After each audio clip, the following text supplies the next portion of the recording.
Fala aí pessoal, começando mais uma gameplay aqui de Reator Simulator e agora a gente está na fase 4, né? O pessoal está em muita dúvida. O que muda na fase 4 para a fase 3? Na fase 3 a gente passou um reator, tinha dois reatores, agora na fase 4 nós vamos ter um reciclo ligando a saída do reator 2 para o reator 1. E como a gente vai fazer isso? O Reator Simulator é um jogo bem simples, né? Tem para plataforma de Excel, como vocês podem estar vendo aqui. Os graus de liberdade que eles nos fornecem são os mesmos, né? Que agora acrescentou um que é o nosso Q6, que é a vazão de reciclo. Bom, os parâmetros continuam os mesmos. Os coeficientes de densidade você utiliza aqueles que você encontrou na fase 3. E os coeficientes de calor específico você encontrou na fase 4. As constantes de Antoine continuam a mesma. E a gente precisa ainda definir alguns graus de liberdade. Como o volume do 2, que eu defini aqui. E o calor externo 1 e o calor externo 2. Bom, para essa fase comparada com a fase 3, nós temos um grau de liberdade a mais, que é o satisfeito pelo Q6. Bom, aqui nós temos as tolerâncias, né, para os métodos que for usar. No caso, eu só usei o método do ponto fixo. E, bom, para resolver, primeiro, quem lembra um pouco da aula de cortes, a gente precisa selecionar uma corrente para cortar. Dentro desse reciclo, ou a gente corta a 2, a 3, a 4 ou a 6. A 1 e a 5 não pode. A mais fácil de escolher, né, é a 6, já que é dada a vazão dessa entrada. Então, para chutar, primeiramente nós temos que estimar alguns valores, né? São os meus chutes, como você pode estar vendo aqui. A temperatura 6, esses chutes são baseados na entrada 1. Então, para a temperatura 6, nós precisamos chutar uma temperatura maior que a entrada 1. E como é um sistema concentrado agora, eu acho mais fácil chutar a concentração. Então, nós precisamos chutar a concentração menor. A composição, na verdade, é mais fácil chutar composição quando é um sistema concentrado.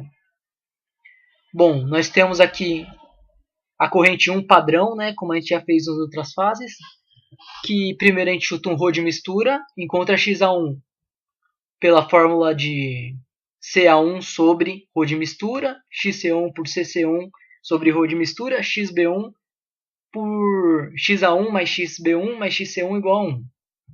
Aqui a gente pode encontrar, nós temos os ρ dependentes da temperatura, a verificação do PV, se ele está no estado líquido, né? Aqui é dado que sim.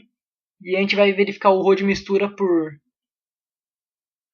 xa1 vezes ρA1, xB1 vezes ρB1, xC1 vezes ρC1. E a gente faz o método do ponto fixo aqui, até encontrarmos o valor de convergência. No caso, a gente chegou em 51,9377. Bom, agora que a gente já tem essa vazão, a gente tem, agora nessa última coluna vai ser a nossa coluna com os valores finais dessa corrente 1. E com base nesses valores, nós vamos chutar um xa6 e um xc6. E o que precisa? Como o xa1 ele é um reagente, a gente precisa de um valor que seja menor que esse. Então, o xa6 vai ser um valor menor, ou seja, vai estar saindo menos, né, no reator, porque ele vai estar reagindo e formando o C. Consequentemente, vai ter mais C do que tinha no início, na corrente 1, da alimentação que não tinha nada. Então a gente chuta um valor maior. Partindo desses valores, a gente calcula os dados da corrente 6, né? A gente calcula um xB6 pela equação do xa6 mais xB6 mais xC6 igual a 1. O ρA6 a partir das coeficientes que a gente encontrou lá no exercício 3, vezes a temperatura que a gente chutou. O ρ de mistura 6 a gente segue os mesmos dados, né? xa6 vezes ρA6, blá blá blá. Bom, agora a gente também usa os coeficientes que a gente encontrou fazendo um coeficiente de uma média ponderada em cada coeficiente para o CP. A gente acha um H6 e uma massa molar de mistura 6. Aí nós completamos todos os parâmetros A6. Bom, aqui no desenho a gente pode ver que está entrando 1 e está entrando 6. Então, se a gente fizer um balanço de massa nesse divisor, esse misturador, perdão, a gente pode encontrar os valores para 2. Assim, se a gente for aqui nas equações, nós podemos ver que para o misturador a gente pode fazer um balanço de massa, mas para esse balanço de massa a gente vai precisar estimar alguns valores. E é isso que a gente está fazendo aqui nessa tabela de baixo. Na tabela de baixo eu estimo T2, que é a temperatura da corrente 2, e um Rho de mistura 2, e verifico a convergência dos dois. Preciso chutar uma massa molar de mistura? Não, porque no caso, no nosso outro caso, a gente entrava num reator, acontecia uma reação, nessa reação, mols eram consumidos. Então o balanço de molar não era satisfeito. Nesse caso, como não tem reação nesse misturador, a gente pode continuar. Bom, chutei meu T2, chutei meu Rho de mistura 2. Pelo balanço de massa, eu tiro Q2. Pelo balanço de massa por componente, eu tiro XA2, XC2, e o XB2 eu posso tirar de 1 menos os outros dois. Calculo uma massa molar de mistura, porque vai me ajudar nos próximos passos. Calculo um H2. Agora o H2 eu calculo por um balanço de energia, que como vocês podem estar vendo aqui na equação 10. É a que eu utilizo para calcular.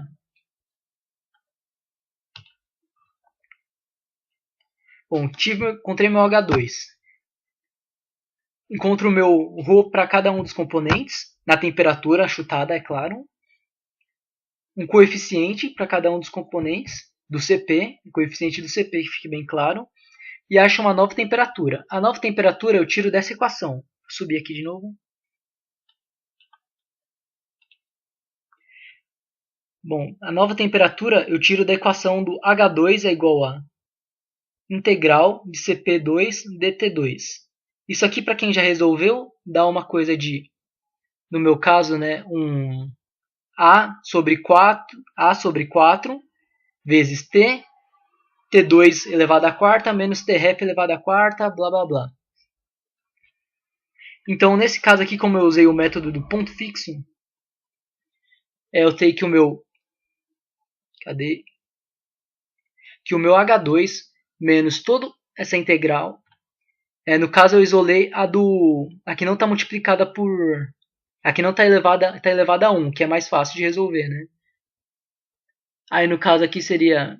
Você separa, fica A sobre 4 vezes T2 elevado à quarta menos Tref elevado à quarta mais B sobre 3 vezes T2 elevado ao cubo menos Tref elevado ao cubo mais C sobre 2 vezes T2 elevado ao quadrado menos Tref elevado ao quadrado. Isso tudo sobre o coeficiente D mais a temperatura de referência. Assim eu encontro uma nova temperatura para chutar. Como eu chutei não só a temperatura como um Rho de mistura, eu faço a mesma convergência acho um novo, né, pelo Rho A vezes XA, Rho B vezes XB, isso aí que a gente sempre faz. Verifico se vocês estão dentro da minha tolerância que eu estimei aqui em cima, que acho que é 10 a menos 5, se não me engano. Isso. E puxo aqui para resolver até encontrar minha convergência. No caso, na minha, convergiu para uma temperatura de 325 e 51 de massa molar.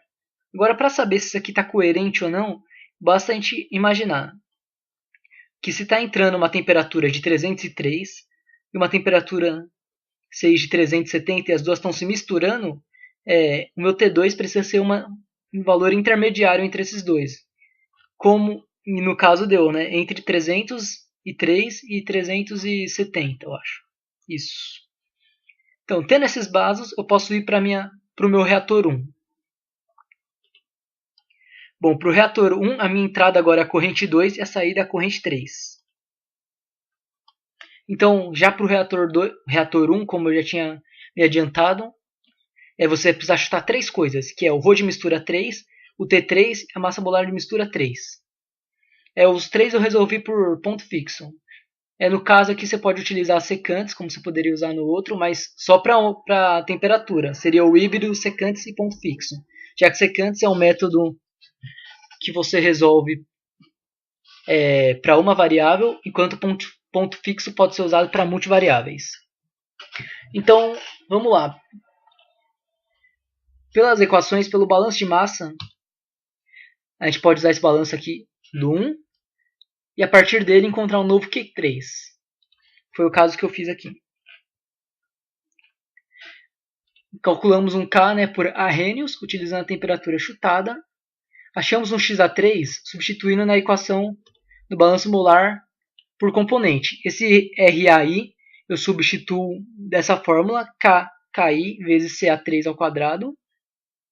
E no meu caso, o CA3 você pode escrever ele da forma XA3 vezes rho de mistura 3.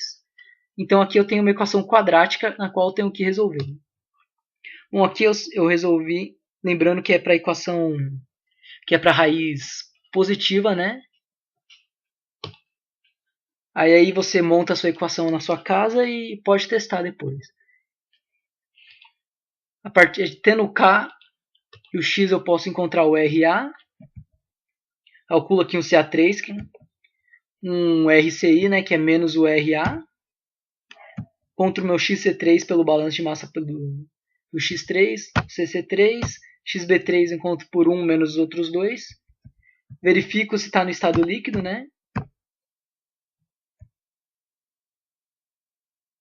E caraca, aqui está no estado... Ih, será que eu mexi em alguma coisa?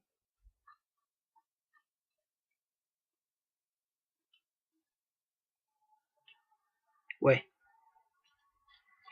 Bom, como aqui não está dando no estado líquido, eu venho aqui e aumento o meu calor externo, né? Na verdade eu diminuo, já que a equação é... Eu vou colocar mais um zero aqui. Ver se não caiu muito a temperatura, né? Caiu bastante, né? Caiu 10 graus. Eu vou subir meu calor externo para... Caraca, será que eu entreguei assim? 75. 377. Não, ele ainda tá saindo vapor.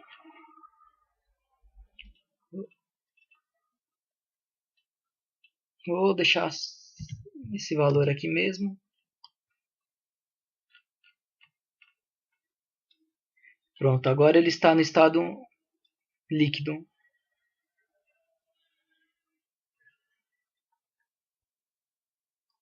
Pode ver sim. Esse aqui responde sim e sim. Ele está saindo no estado líquido, né? Eu chutei um Q externo bem alto, né? Que na verdade é negativo, ele está retirando calor porque a reação é exotérmica. Mas continuando, verifiquei se ele está dentro dos valores. Encontrei um novo ρA, um ρB, um ρC. E a partir daí eu encontro o novo chute para o ρ de mistura, um novo chute para massa molar de mistura. Calculo para o CP bem semelhante ao que a gente fez na fase 3, né, desse exercício. Ctrl H3 por ponto fixo, verifico a tolerância dos 3 que eu chutei. Faço isso aqui, encontro a convergência aqui na interação 77, né? Bom, agora a gente vai ter... Nós encontramos os valores da corrente 3. Então a gente tem a entrada do novo reator 2 e nós vamos calcular a partir dela a saída do novo reator. Bom, para o reator 4 a gente segue a mesma lógica, né? A gente vai chutar um ρ de mistura 4, um T4 e uma massa molar de mistura 4. Faz balanço de massa, resolve a equação quadrática, encontra várias outras coisas até a convergência, que deve dar parecido. Deu até 81, encontra uma nova temperatura e uma nova massa molar de mistura e um ρ de molar de mistura ideal. Bom, agora a gente já encontramos o 4 e a gente chega num divisor. O que a gente sabe do divisor? Que ele está apenas dividindo. Ou seja, então a temperatura 4 aqui... Calma aí, eu vou aqui nas equações para vocês entenderem melhor. a nova temperatura 4. Cadê? Divisor. As composições vão ser as mesmas da 4 para 5 e para 6. E as temperaturas vão ser as mesmas da 4 para 5 e para 6 também. Ou seja, aqui no divisor a gente encontra as novas temperaturas B. Que seria no T6B, XA6B e X6B. São as novas. E esses valores vão ser meu novo chute. Então o que eu vou fazer para fazer um próximo chute? Eu venho aqui, dou um Ctrl C, dou um copiar, abro uma nova planilha, colo. E lembra quando eu chutei? Lá no começo que eu expliquei que eu estava chutando, eu coloco um igual aqui e pego esse valor do último valor que eu chutei. No caso seria esse 363 aqui. Meu XA6 e meu XB6. Daí eu não preciso fazer nada, porque já está tudo feito, teoricamente. Se eu fiz tudo certo. Aí aqui embaixo, no divisor, ele vai dar novos valores, que ele está buscando a convergência. Aí eu copio, colo, faço o mesmo procedimento, e aqui eu encontro as novas temperaturas, composições, até encontrar uma convergência. Até que esses 3 valores daqui, do meu chute, sejam iguais aos 3 que eu calculei aqui embaixo. No caso não deu. No meu caso, acho que deu até a 12. Que deu 374 e aqui deu 374, 0465, 0465, 082, 082. Deu tudo próximo, está aceitável, então esses valores. Então eu cheguei numa convergência e resolvi o meu problema. Então é isso, pessoal. Não se esqueçam de deixar o seu like, compartilhar com os amigos, se inscreve se você ainda não é inscrito e comenta aí nos comentários se você vai querer alguma outra fase, algum outro jogo que a gente possa estar fazendo.